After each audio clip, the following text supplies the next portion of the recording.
depuis hier sous cette base de Sévaré.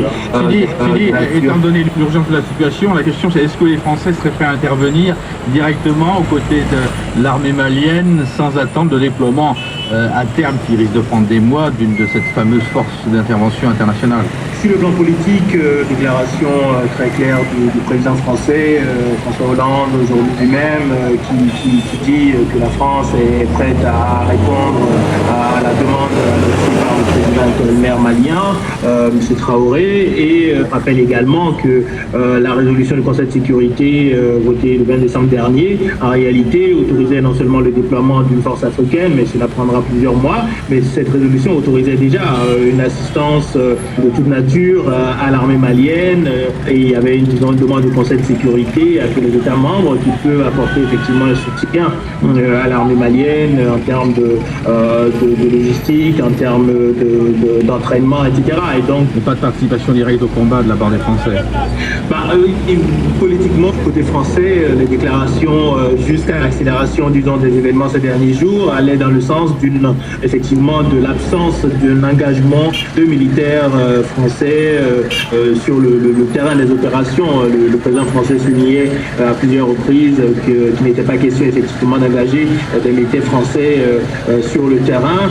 On n'est pas encore dans le cadre d'une opération offensive vers le Nord Mali, on est dans le cadre d'une opération défensive des positions actuellement tenues par les forces maliennes, et donc on imagine bien que personne au niveau international ne peut, accepter une progression de ces forces islamistes vers le sud, et on sait que si la région de Sévaré-Mopti tombe entre les mains effectivement de ces groupes armés, la situation sera totalement différente, et c'est l'ensemble du Mali qui sera menacé, y compris la capitale Bamako.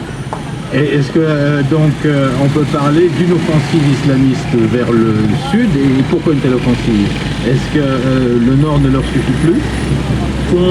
L'offensive serait bienvenue des groupes islamistes, mais je pense qu'il ne s'agit pas d'une offensive généralisée et massive vers le sud du pays. Tu as le choix de passer à l'Omnisport ou à quelques kilomètres en direction du sud, et dans la mesure où l'armée malienne était concentrée également depuis plusieurs mois dans cette région, elle a peut-être trouvé là également le moyen de plus dans les mêmes dispositions qu'il y a quelques mois, et qu'elle était maintenant prête à engager le combat si elle était provoquée. L'analyse de Gilles Gabi, directeur du projet Afrique de l'Ouest pour International Crisis Group. Je rappelle qu'il faut préciser que cette interview a été réalisée avant la deuxième déclaration en fin d'après-midi du président français François Hollande, donc, qui, vous l'avez entendu en début de journal, a indiqué clairement que l'armée française était intervenue cet après-midi aux côtés de l'armée malienne, donc dans le centre du pays.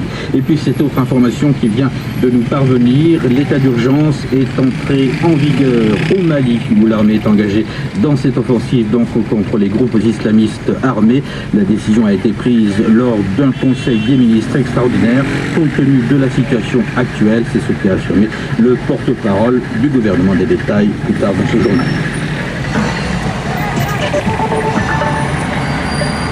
L'évolution de la situation militaire au Mali et l'implication donc directe de l'armée française ne doit pas nous faire oublier l'autre grand sujet de l'actualité de la semaine en Afrique, à savoir la situation, la crise en Centrafrique et les pourparlers de Libreville. Donc depuis 2 jours, les chefs d'État étaient engagés donc dans ces pourparlers de Libreville avec la rébellion centrafricaine. Et bien donc un accord a été atteint. Le pouvoir, la rébellion et l'opposition politique ont signé aujourd'hui à Libreville un accord qui prévoit notamment un cessez-le-feu immédiat, une période de transition d'1 an et des élections.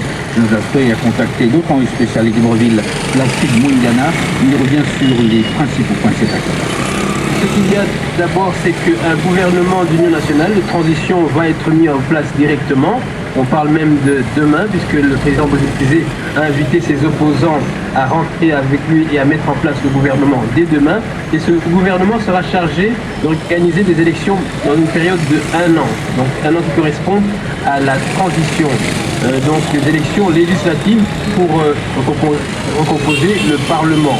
Autre chose, donc ce gouvernement sera dirigé par un Premier ministre qui sera issu de l'opposition et qui ne pourra pas être démis par le chef de l'État, donc François Bozizé, qui ira au terme de son mandat. Et alors, donc,